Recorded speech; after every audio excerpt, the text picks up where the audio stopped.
কলকাতার ইডেন গার্ডেনে ৬৭,০০০ দর্শকের সামনে একাই ম্যাচ নিজের নিয়ন্ত্রণে নিল সঞ্জু স্যামসন।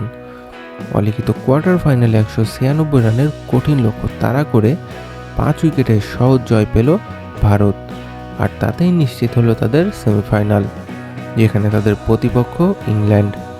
আগে ব্যাট করে ওয়েস্ট ইন্ডিজ তোলে ৪ উইকেটে ১৯৫ রান। শেষ দিকে জেসন হোল্ডার ও রাঘভেন পাওয়েলের ঝোড়ো ব্যাটিংয়ে বড় সংগ্রহ পায় ক্যারিবিয়ানরা, কিন্তু রান তাড়ায় শুরুতে ২ উইকেট হারিয়ে ঘাবড়ায়নি ভারত। দায়িত্ব কাঁধে তুলে নেয় স্যামসন। ৫০ বলে ১৪-৪ ও ৪ ছক্কায় খেলেন দুর্দান্ত ১০০ রানের ইনিংস। সূর্যকুমার যাদবের সঙ্গে গুরুত্বপূর্ণ জুটি, পরে তিলক বার্মার কেমিও, সব মিলিয়ে ম্যাচ গড়ায় শেষ দিকে। স্যামসনের ব্যাটে শেষ পর্যন্ত এক প্রান্ত আগলে রেখে ৪ বল হাতে রেখেই জয় নিশ্চিত করেন তিনি। ম্যাচ শেষে আবেগঘন কণ্ঠে বলেন, এই দিনটির জন্যই অপেক্ষা করছিলেন। শিখেছেন বিরাট কোহলি এবং রোহিত শর্মার মতো তারকাদের কাছ থেকে ম্যাচ শেষ করার কৌশল।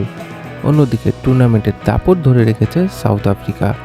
তারা সেমিতে মুখোমুখি হবে নিউজিল্যান্ডের সাথে এবং ফাইনাল অনুষ্ঠিত হবে আগামী রোববার আহমেদাবাদ নরেন্দ্র মোদী স্টেডিয়ামে। এদিকে সাউথ আফ্রিকা সুপার 8-এও ধরে রাখল অপরিচিত ধারাবাহিকতা। জিম্বাবুয়েকে ৫ উইকেটে হারিয়ে টানা ৭ম জয় তুলে নিল তারা। টসে জিতে আগে ব্যাট করে জিম্বাবুয়ে তোলে ১৫৩ রান। দলের হয়ে একাই লড়েন অধিনায়ক সিকান্দার রাজা। ৪৩ বলে ৭৩ রানের বিধ্বংসী ইনিংসে ছিল ৮টি ৪ ও ৪টি ছক্কায় সাজানো। এরপর বল হাতেও নেন ৩টি উইকেট। হারলেও ম্যাচ সেরা পুরস্কার হতে তার হাতেই, কিন্তু রান তাড়ায় দক্ষিণ আফ্রিকা ছিল আত্মবিশ্বাসী। শুরুতে ২ ওপেনার ফিরলেও ম্যাচ ঘুরিয়ে দেয় তরুণ তারকা দেওয়াল ব্রেভিস। মাত্র ১৮ বলেই ৪২ রানের ঝড়ো ইনিংস, সঙ্গে রায়ান রিকেলটন ও জর্জ লিডারের গুরুত্বপূর্ণ অবদান। বল হাতে কেওয়ান মাফাকা ও কার্বিন বস নেন ২টি করে উইকেট।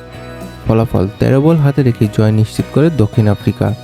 সুপার 8-এ ৩ ম্যাচে ৩ জয়, পূর্ণ ৬ পয়েন্ট নিয়ে গ্রুপ চ্যাম্পিয়ন তারা। এবার সেমিফাইনালে কলকাতায় তাদের প্রতিপক্ষ নিউজিল্যান্ড।